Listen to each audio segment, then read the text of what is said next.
गिबि गिबियावनो बयनिसिमबो आंनि गोसो गोरबोनिफ्राय खुलुम हरग्रोनाय जाबाय। दिनै आं बिजाबनि खौरां आयदायाव गांसे बिजाबनि बागै सुंदुङै फोरमायथिनो थाखाय आखायाव लानाय जाबाय। बे बिजाबनि मुङानो जाबाय आइ मुलुगनां समायना आइजो। बे बिजाबनि लिरगिरिनि मुङानो जाबाय अन्जना देवी उपाध्याय। बेयो जाबाय गांसे खन्थाइ बिजाब। बे बिजाबखौ फोसावदों सना त्रिवेणी तथास्तु पाब्लिकेशन्स क'क्राझार बिटिआर आसाम। बिजाबनि दिहुनगिरि मे 2022। बिजाबनि बेसेनानो जाबाय 100 रां।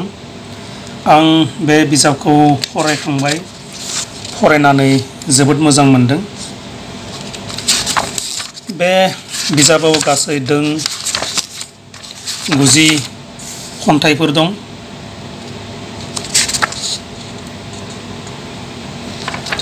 बेनिनो दोंनैसो खन्थाइफोरनि मुंखौ रायखांना होनो थाखाय लानाय जाबाय।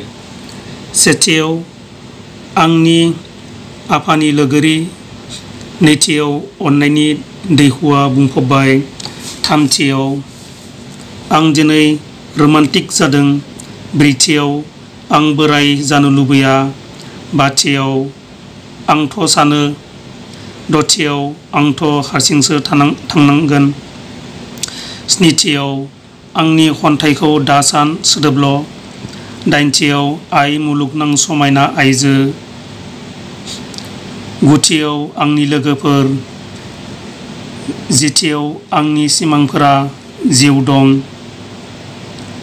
जिसेथियाव आंनो फाफ्लि नाङा, जिनैथियाव आइ नों माबोरै, जिथामथियाव आइनि आफा थाला, जिब्रैथियाव आइनि दबाया, जिबाथियाव आइनि फाफ्लियावल', जिद'थियाव आइनि बोराय आखाइयाव दं मादि माया, जिस्निथियाव आइनि मेगनाव माब्ला माब्ला मोदै, जिदाइनथियाव आइनि मोखांनि नानेखा, जिगुथियाव खासि बिबार, नैजिथियाव गोखा जायो सैथोआ, नैजिसेथियाव गोथार जुलि।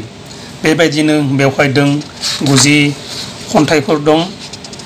आं बे खन्थाइ बिजाबखौ फरायखांबाय, फरायनानै जोबोद मोजां मोनदों।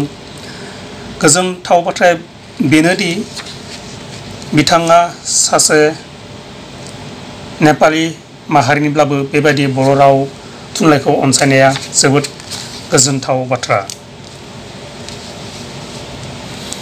थारैनो जोबोद गोजोनथाव बाथ्रा।